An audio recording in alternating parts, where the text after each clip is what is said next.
Hey, what's up, innies and outies, and welcome to a Nerdy Bunch weekly review for Apple TV Plus series Severance. My name's Dave, and joining me because he dumb is my co-host Andrew. What's up, Andrew? Am I dumb or am I just a D? We're here to talk season 2, episode 3, Who is Alive? Mark, Helly, Irving, and Dylan search for answers. Lots of searching for answers. More questions asked, maybe some answers. Maybe. I don't know, maybe teasers. Andrew, what did you think of episode 3, spoiler free?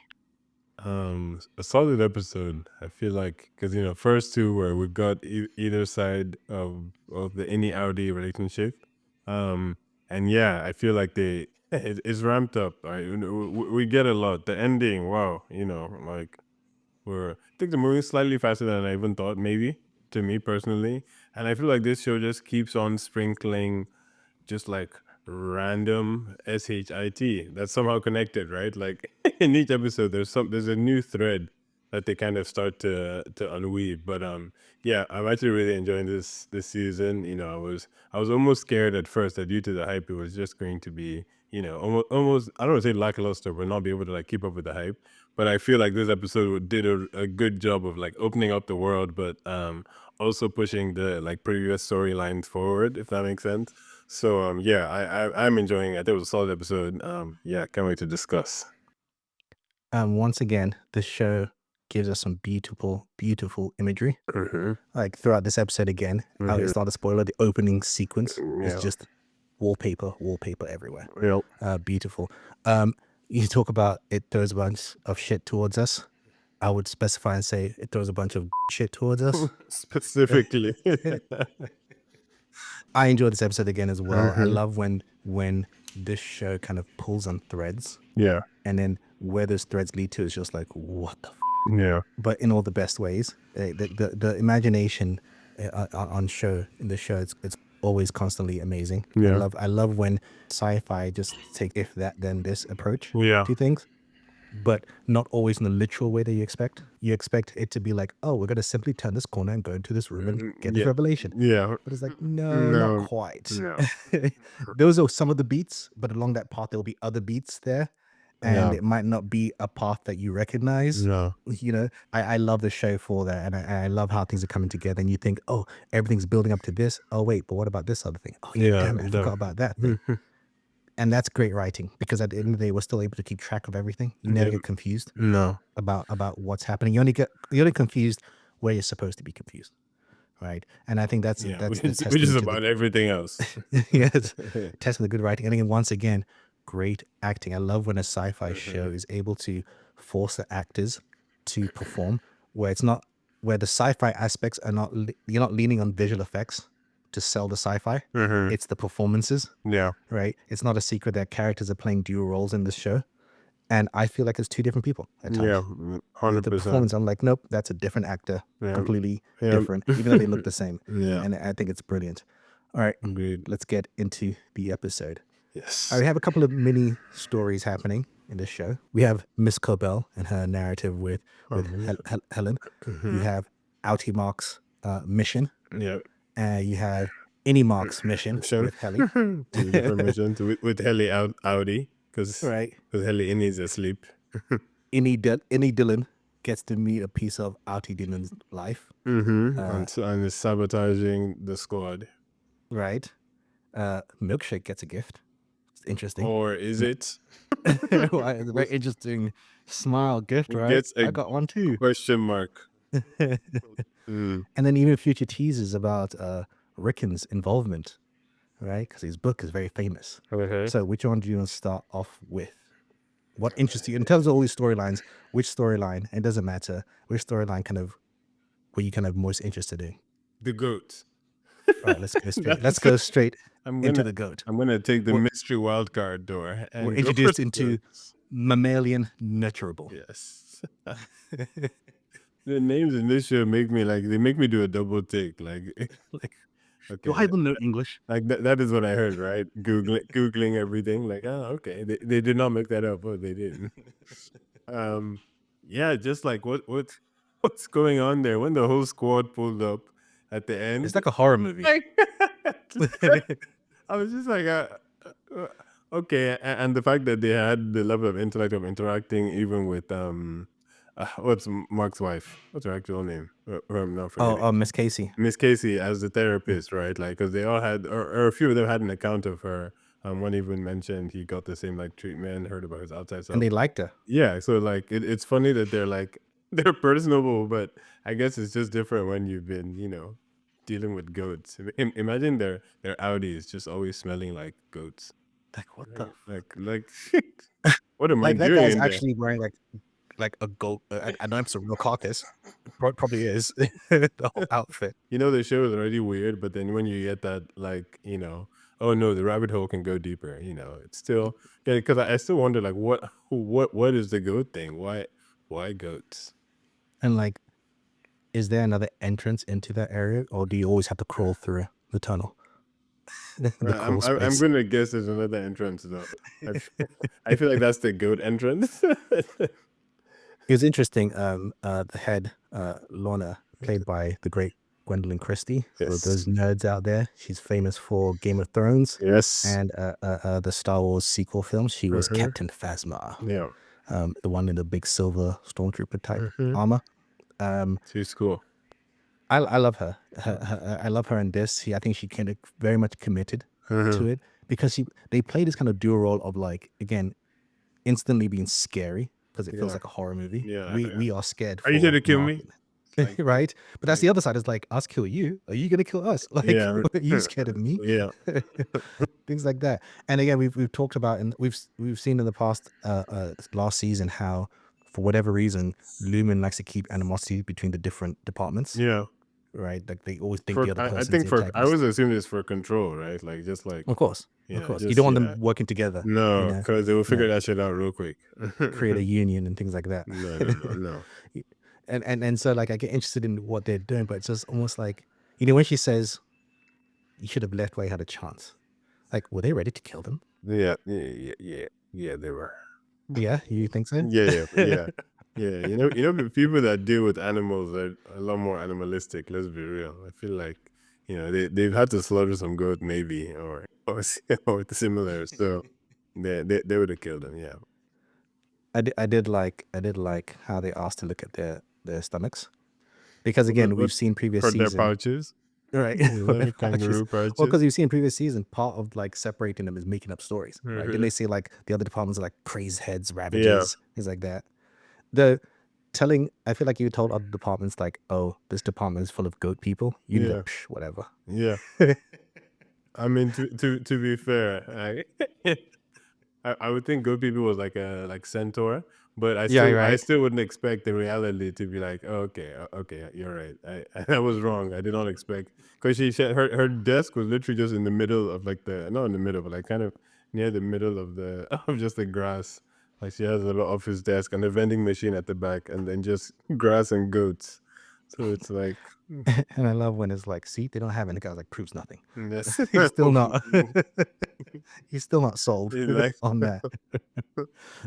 I'm curious with them. It's again the same curiosity. What did they do? But with them, it's this added layer of, did the job make them like almost crazy, slightly unhinged, or do you have to be that to get the job? Like, what is their outie self like? Is it outie self like calm and collected and very normal, or yeah. are they also weird? I'm Yeah. curious. Or are they like prison inmates or something? Right. Like, Oh, no, it could be. Yeah. yeah. Yeah. Maybe to do those jobs has to be specific types of Like, people. because it feels like that. It almost feels like it is clear that this is. I mean, this guy was dressed up in a animal gear for Christ's sake. That's not the high end job, right? On the way to this location, part of the whole Mhm. plan is to find Miss Casey, and they're looking for, and there's a moment between Helen, well, actually, well, hold on, Helen Howdy, Helio. Helly, and Mark, where for me it sells that whole theory. That's not Heli. That's not Helly. That Heli kind would of awkward Heli would have moment. kissed She was that just boy. asking too many questions He would have about kissed Miss that boy. Casey. Should have been like, I missed you, boy. We haven't had a But moment almost like there's alone. almost like a look of jealousy when she's asking about Miss Casey that I don't think Helly would have asked about. because Helly doesn't know Outie Mark's relationship with Miss Casey in that kind of context, right? Because there's different emotions, Outie Mark's emotions and the Innie Mark's emotions. Yeah. Right? Innie Mark's not doing it because he's in love with Miss Casey. Yeah. He's doing it because he's trying to find Outie's wife. Yeah. Right? I very much believe that he's still in love with Helly. With Helly, yeah. That's any Mark is in love with any Helly. Yeah, exactly. Yes, correct. But I feel like Innie Helly knows that, but Outie Helen doesn't. No. Right. And so I think that's actually her kind of asking this question, that awkward like moment of, should he kiss you? Not kiss? It's almost like she is waiting for it because she's never kissed him before. Yeah. No, I hear you. And again, because you know, Innie Helly came out of the elevator to kiss Mark. Like Exactly. We all know and I think that the show has done that on purpose, right? Like she wears her emotions on her sleeve. She's going to tell you how she feels. And everything this Helly has been doing this season is just a toned down, watered version of what we know. And I feel like you said, it's just good. It's good filming, good storytelling, right? Because they're making it obvious without making it obvious, because we know that we know, but like they don't know, and it's gonna be interesting when Mark finds out, because the way the worlds are crossing is just interesting. Like I'm doing it for my outsider's wife. I love how like oblivious Innie Mark is. He's like, they told us they're not going to listen to us, right? And they were like, yeah, sure. Like I was like, pretty sure they meant the opposite. Like come on, have you learned nothing? He's like, but they said Lumen is listening. I mean, not listening, but they're listening. I was like, dude, Lumen's listening. They're very much listening. Let's quickly touch on Dylan and his wife storyline. What I like about this is you mentioned also that, you know, what's starting to happen is he's distancing himself from the rest, right? Because he has to keep secrets. Correct. Right. Even others trying to tell him, hey, you know, I recreated the painting. He's like, yeah, whatever. Yeah. And he finally gets to meet his Outie's wife and get a semblance of what his Outie's self is like. You know, he had many assumptions of what his Outie's self was like. And he finds out, yeah, he dumb. It's like, what's wrong with him? He dumb? He a dick? Like, and what I like about this is that I love her performance, right? And kind of noticing like, this is the man I fell in love with, but this is him before he became the person I fell out of love with. Yeah. Kind of thing. Because even when she hugs him, and even when she goes back home and meets Outie Dylan, and there's that, you kind of see that he's kind of a bum. He could even make cookies for his daughter, you know, his kids. What did you think of that whole interaction, and where do you think that's going? Because I think it's an interesting kind of narrative with this whole idea where it's like your partner gets to meet another version of you. Yeah. I think she's gonna fall. I feel like they're gonna fall in love. That's what's her name? Her name is, I think, Gretchen. Gretchen, yes, Gretchen and Innie Dylan, I think, are gonna catch feelings. Because first of all, I call myself out, because last episode we recorded, I was like, oh, maybe Milkshake is lying. They're not even gonna make that room. Sure, this is true. He's not lying. And then you know, Miss Huang, or what's her name, a little sassy. But seriously, is it your kid, right? You're okay, right? Just like he just kept walking. I did, just for a side note, I did like that it took a moment for him to be like, they're not forcing you to do this, right? Yeah. So funny. But yeah, I see Dylan, and like they're gonna press this. They being Milkshake or whoever is in charge, just kind of knows that they now have an inside man with Dylan. And yeah, outside Dylan is dumb. He real dumb. I remember, like, his wife had even told him about the visit, right? They had like the 30-second or 10-second catch up when she was on her way out. So you can just tell that she ain't happy there. So I'm curious to see what like, again, I'm expecting these innies to start to break out more, right? It's almost like they're so some would decide, okay, who has a better life, me or you? Okay, all right, you win. And others will just maybe reintegrate. Maybe. I mean, I see her going back to visit him more and not telling the Outie version. Yeah. Because even when she hugs Dylan, Yes. Dylan, Yeah. she even says, I love you to him. Yeah. but you don't really hear her say "I love you" to the outer version. No. You know, and just almost like it's like a restart for her of the relationship, and I could see Yeah. that building more and more. And you know what? I understand it because again, from what we see out of Dylan, again, I can understand if work is hard, you can't find jobs, stuff like that. But you can't even make cookies for your kid when your wife's off to work. Like Yeah. what? Yeah, like come on. Like Like what? I'm like Like that's absolutely ridiculous. Briefly touch on Irv and Felicia. We don't get much out of this, but it's building onto things, right? Because we're told about the mysterious elevator where it actually is, yes. Export. and we find out it's a export room that people used to be able to go to it, but now only one person goes to it. What do you think's going on there? I think that's how you leave, you being the innie, right? I feel like that's how innies can go out, or how management, the like management elevator type of elevator, like there's just something there, because either that It's or something that used to be allowed, yes, and exactly, right. then It's didn't. either that or it like takes you to other branches or offices. I don't know. I also don't Maybe it's know for connective underground. thing. Yes, maybe it's like a little.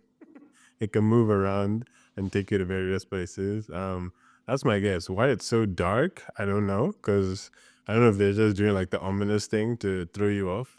But yeah, what about you? What are your thoughts? Yeah, no, I have again. I'll tell you this off podcast. There's a lot of theories around this show, and some of them kind of play around with ideas of the afterlife, whether it be the Christian afterlife or Greek myth, afterlife versions of afterlife, and I always see this kind of signs because obviously you hear the stories about like the Dante's the seven levels of hell and things like Yeah. that, and purgatory, and there's a lot of connections that you can kind of play with this show and those kind of stories. So I think narratives and things. whatever this room is, it kind of plays on those kind of things where it could be like a room and you go and you get some kind of information or intelligence or you see something. We've talked about the idea that what if the board is AI? So what if this is the room where that AI is, or maybe the AI wasn't obvious before, but they had to change the room up. And so now not everyone can go into that room, right? It could be something as simple as that. But I'm curious because what I like about Irv's character is that season 1, Irv was the person who was like fully in the juice, By the book, like guys, right? don't, Fully how by the dare you, don't even mistake. right? And then now he's gone off the rails. Asking the questions, pulling the strings, yeah, and even he's the one I feel that is going to suss out that's not Helly, because every time she talks, he's like, He's just like something ain't right. It's just like he's paying attention. He's like, yeah. And so I'm curious to see where that goes and how that connects to the larger narrative of of that door, because she says some people got to go to that door. Yeah. What if he used to be able to go there because he's drawing it, Yeah. right? So maybe he's drawing from memory that got erased, Yeah. suppressed, Maybe. Or do people move departments, right? Yeah. Was he part of a certain department and he got moved? I don't know. We shall find out. Maybe because sorry, go on. Speaking of the board, in this time where we talk about diversity hires and things like that, and this kind of conversation beyond that, I think it was very timely, this moment with Milkshake. Okay. And what I like about this show is that, and even listening to the behind the scenes podcast, they don't shy away from the fact that you have a black man like this in this management position in an environment where they don't have too many black people. Yeah.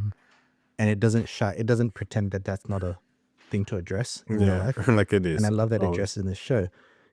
As a black man, what did you think of that moment where he's gifted the gift from Natalie, and he looks at it and it's basically black versions of Lumen's board? Because at first my wife was like, "Wait, does it mean that the founders were black?" I'm like, "No, no, that's black. That's blackface, ma'am.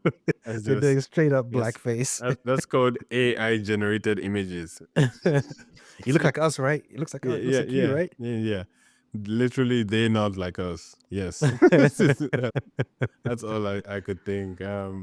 And just Milkshake, I feel like I need to see more Or when a show is great, I don't like to just like blow air up its ass and just be like, yeah, everything's fantastic. Like things I would like to see, like just a little bit more. Give me more about Milkshake, you know. And I know Mhm. I've started to see his outside stuff, but you know, throw in a little more history, right? Well, Or we know his name is his Seth. feelings. Yeah, I know. I think because I'm getting the threads, I'm like more, because I am curious as to his real feelings about his situation, right? Is it Mhm. like you can almost group it in two ways. Is it, you know, I've drank the Kool-Aid, I'm all about whatever they say here, or is it like, listen, I know what I have to do to make it, and that's what I'm gonna do. Like, I'm aware I'm a black man, and I'm I'm aware the that there's token a black. I am the token black, yeah, and guess what? There's nobody else like me around here, and I'm proud of myself. Yes, thank you. yeah, You yeah. know, Or I is feel it like I like, see that. that kind of there's also the side where as a black person, Hmm. you're aware that the game is rigged Yeah. against you. So you learn, okay, how do I play this game Yeah. to work for Or me? how best can I work, or how do I stay close to the, you know, rule makers, Yeah, or whatever it exactly. may be. Because he's never seemed like let's be real. Last season, Dylan bit part of his arm out.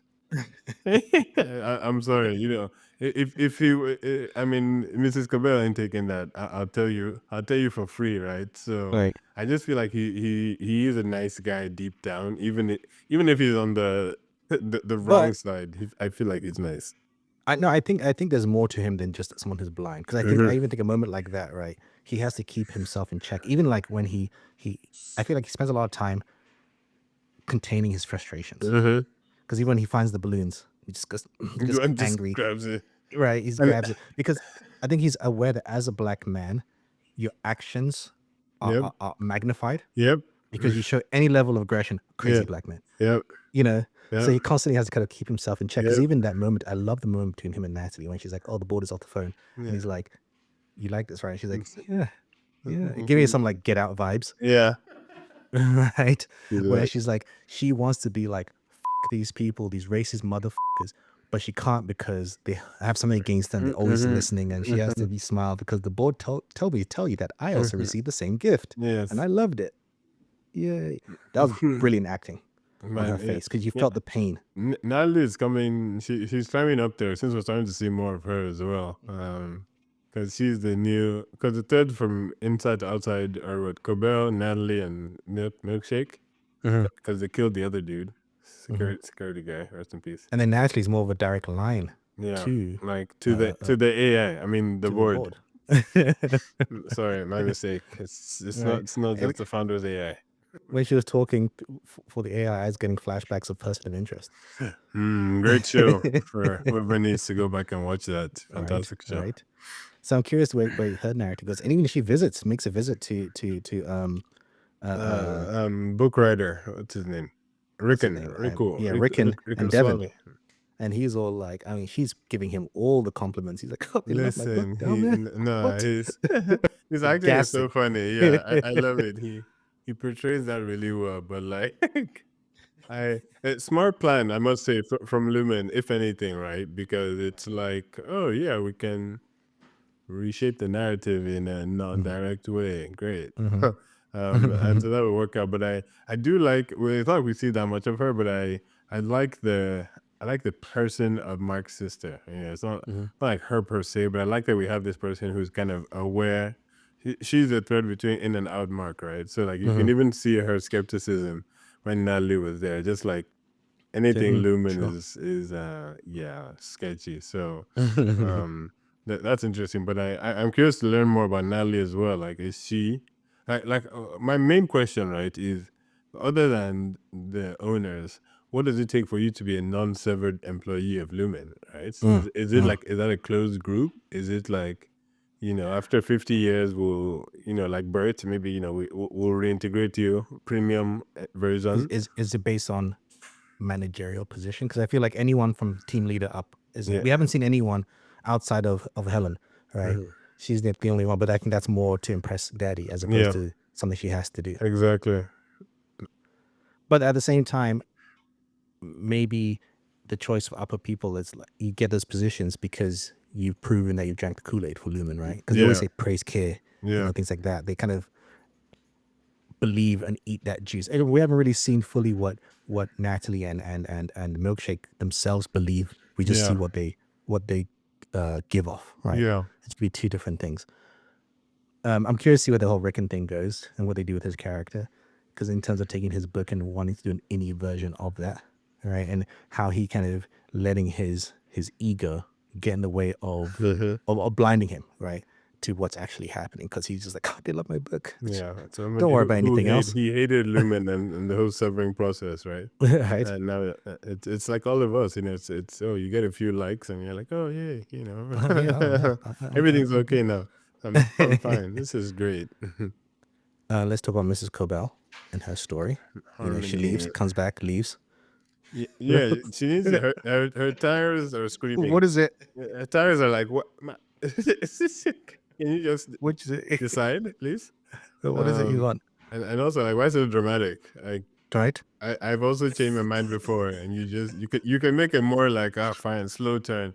She's like having mental U-turns, but I feel like it's just she's a scary character. I hope she wins. I don't know, gets a nomination for something. Like she just portrays loose cannon who knows too much. Right. Not just knows too much and wants too much, because it has to be. She's got that kind of thing. Like, it's not necessarily for her about the bigger goal. For her, it's like, fine, I'll do it myself. Yeah. Right. Because there's that team player where it's like, okay, it doesn't matter who does it as long as the goal is reached. Yeah. But for her, it's like, no, I have to be the one. She's like, no, forget the team. There's no I team. am the team. My team is spelled with an I. Exactly. Get rid of Milkshake, put me back on, so I can finish this job, damn it. And I love Helena's response. I hear ego, hubris, and arrogance. I think you've overestimated your contributions and underestimated your blessings. So like, we didn't have to ask you back. Right. It's like, it's just damn. It's like some hefty words. It was a great game of chicken, right? It was like, who's gonna blink first? Who's gonna blink first? And then Cobell was like, fine. And then I don't know what it was, but she saw the guy, and I thought that was going to be important, because it was like the driver, and I was like, oh, not this shit. Yeah, right. I thought she was going to be like, have some kind of reference, like, oh no, oh, you're using that guy because you're going to take me, you know, where they kill people because I've used him before, type thing. Yeah, maybe unspoken, honestly. Maybe we'll find out later that that's why she saw him. And, because she knew about the pineapple, where she's like, I bet you they brought pineapple. So she knows like the policies and what they do and all the motion. She probably helped write like at least half of, you know, current policy, or at least has overseen it. So it's interesting. When we get rid of this guy, we send this guy to knock him out. Yeah, it's like the pact for those of you who watch Tyler. There you go. So I'm curious, like, where Miss Cobell's narrative is going now, because I thought she was going to come back in and kind of work with Lumen. I thought she was going to join the board. I would like, oh my goodness, like exactly, get a bigger position of power. But it doesn't seem like that can happen now. And even like, you know why this show is so weird? Because I'm just like, okay, if you know, Lumen is like the, I don't know, Apple or OpenAI here, like, are there other separate companies? Can she like launch a competitor? Like what? Like okay, what does it look like? What's the competitive landscape? Right, I love that. This episode leaves us on a cliffhanger, which I didn't expect. Right, it moves quick. It moves quick for me. Very quick, because I think in another show the cliffhanger would have been, "Do you want to get reintegrated?" Yes. Dun dun dun. Yeah. End. Right. Yeah. That would have happened. Though I did like, I don't know where his plan came from, because I thought it was interesting when he was doing the counting, all that kind of stuff. Like, you were trying to burn the message in your retina. How is that? Yeah, but you know, this is the thing about shows, because you know, I won't lie. You know, when you're in the moment, I was like, yeah, great idea. yeah, go ahead, Mark. Yeah, I was like, that makes so much sense. So that, you know, your innie will blink, and I was like, wait, his innie will what? His innie will what? Like, wake up and see. Yeah, even when Ragabi comes to him, she's like, okay, and how would he respond back? He's like, that's his problem. Like, he's like, listen. You know, when you have a great idea and just like, listen, you're asking me too many questions. What do you mean, what happens after? I don't need your negative energy here. Oh, it's so funny. And even the fact that she just happened to find him at the opportune time. So it's okay. Duh. Probably watching him. Following him. She's probably watching him though.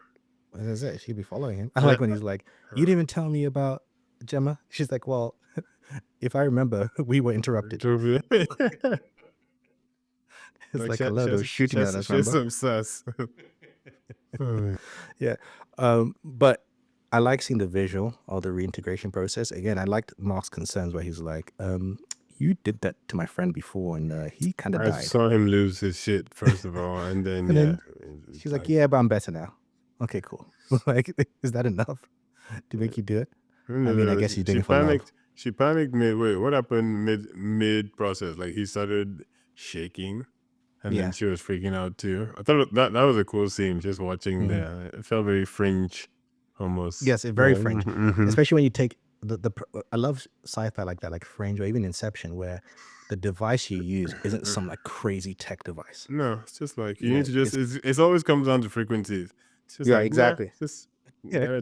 and the expression kind of made sense to me. Like, oh, 5 different frequencies. Okay. I was like, yeah.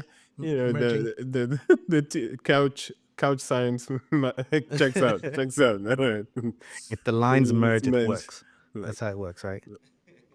perfect. I did like the visual of the merging and like asking the questions and giving the answers and like how the two worlds are merging in one. And I'm curious for where that goes forward for Mark.